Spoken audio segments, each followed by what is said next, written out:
समाज में मृत्यु भोज आदि बंद हो, समाज में अच्छाइयाँ आवे, बुराइयाँ मिटे, हम सभी संगठित रहे, यही संदेश को लेकर के पूरे परिसर में भ्रमण कर रहे हैं।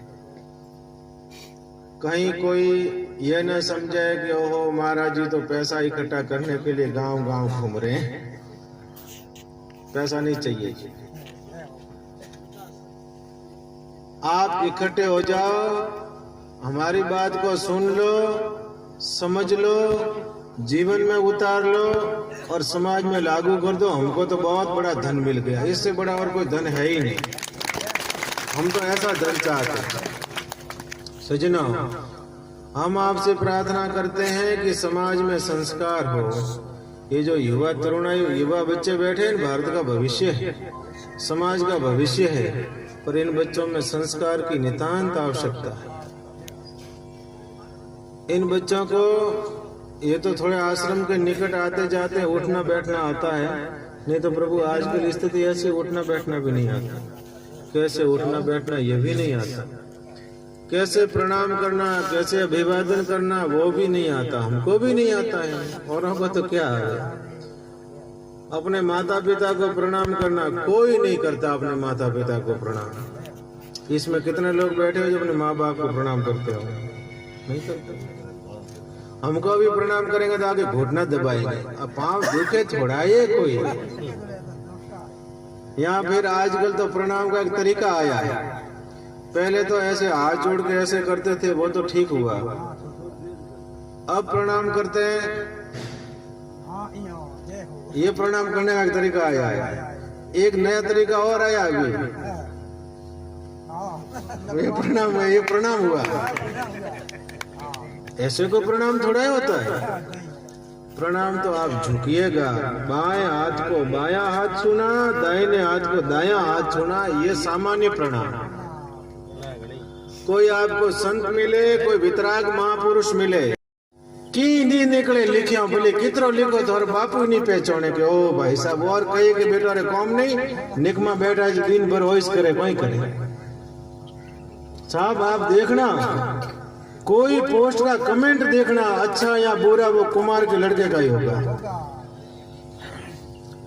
प्रदेश का मुखिया कोई पोस्ट डालता है तो हमारे बच्चे उनको लिखते हैं तोतला। उससे आपका कोई बुरा नहीं लगता है, आपको तो कौन जानता है, पीछे प्रजापति शब्द लगा हुआ है, उसका बुरा लगता है। किसी को अपशब्द क्यों लिखना?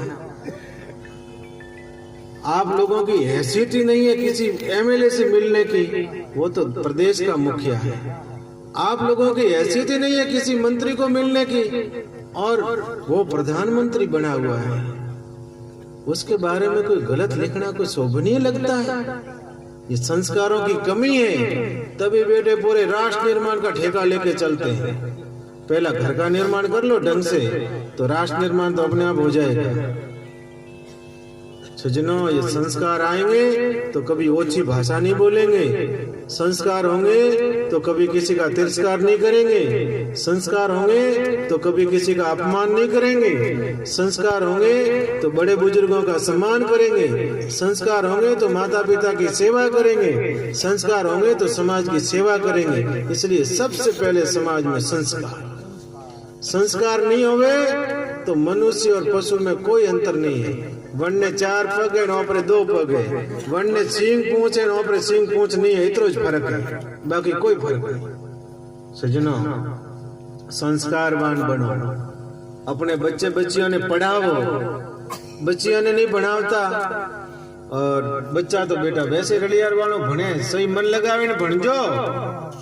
और उम्र है न 12 सालों लेने 25 साल ने बीच रही, अन उम्र ने अगर संभाल लोला तो जीवन भर आगे 50 साल आनंद में जियोला।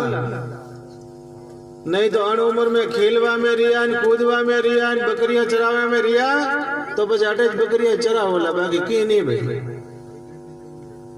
माता पिता भणवारो अवसर दियो है, बेटा सरकारी स्कूल में जाए कुछ नहीं पढ़े, पार्टी लेन जाए, बस तो लेन जाए, सोमरा घरे आवे बस। भणो, जीवन है भणवारो। और माँ बाप कितनी मेहनत करे बेचारा, मजदूरी करवा जाए, भाटा उठावे, दिन भर मेहनत करे, सोमरा ठंडी में मोटरसाइकिल माथे धूजता आवे, ठंडी में कितने वास्ते मेहनत करे रिया है। मारा छोरा बढ़िया भणे, अगर थे नहीं भणोला तो उन्होंरी मेहनत माथे कितरो धक्को लागे। इन वास्ते मन लगावे भणो। क्यों ऐसा कि 15 साल 12 साल रे बीच रही, 12 साल और 25 साल रे बीच रही उम्र ने कोई संभाले रही, अनमें संघर्ष करे रो, तपे रो, लाडला 50 साल हंसतो निकाली। अगर 12 और 25 साल की उम्र ने बिगाड़ी, जीवन भर रोवी माता में हाथ दे पसे आवे याद के भणिया वे तो ठीक रहे, भणिया वे तो ठीक रहे। देखो मैं नहीं भणिया तो बाबा बनना पड़िया, अगर भणिया वे तो आज साहब वालों नहीं बैठता, नहीं भणिया साहब कोई करो, घना ही माँ बाप भणावारी कोशिश करी, नहीं भणिया तो बाबा बनना पड़िया। तो इन वास्ते भणो नहीं तो बेटा सबने बाबा बहनो पड़ी। भणजो बच्चियों ने भणावनी, आप सब बिराज आओ। मैं सोच बदलो कि भाइयों ने भणावनी, भाइयों ने भणावनी, भाइयों भणी आगे बढ़ी, आप नाम रोशन करी, डरो मत। भगवान निवास करेंगे, उसके घर में क्या कमी रहेगी? जहाँ परमात्मा रहेंगे वहाँ सब रहेगा। इसलिए हिम्मत करो, जो बातें निवेदन कही है उसमें हिम्मत करो और संगठित रहो। बिखरे हुए रहते हो, क्या कीमत होती है बिखरे हुए लोगों की? व्यवहार में कोई चीज बिखरी हुई होती है उसकी कोई कीमत नहीं होती है। ये गले में मेरे माला है, इस माला के मन के अगर बिखर जाएंगे तो उसकी क्या कीमत है? कोई कीमत नहीं। इसको एक धागे में पिरो दिया, माला बना दी, मेरे गले की शोभा हो गई, इसकी कीमत होगी। खुले मन के लेने जाओगे तो 20 रुपया में आ जाएगा और माला बन गई तो 200 रुपया में देंगे। ये माला की कीमत है। इसलिए बिखरे हुए मत रहो, संगठित रहो। जब राजनीति की बात आती है, वोट देने की बात आती है तो बिखर जाते हो।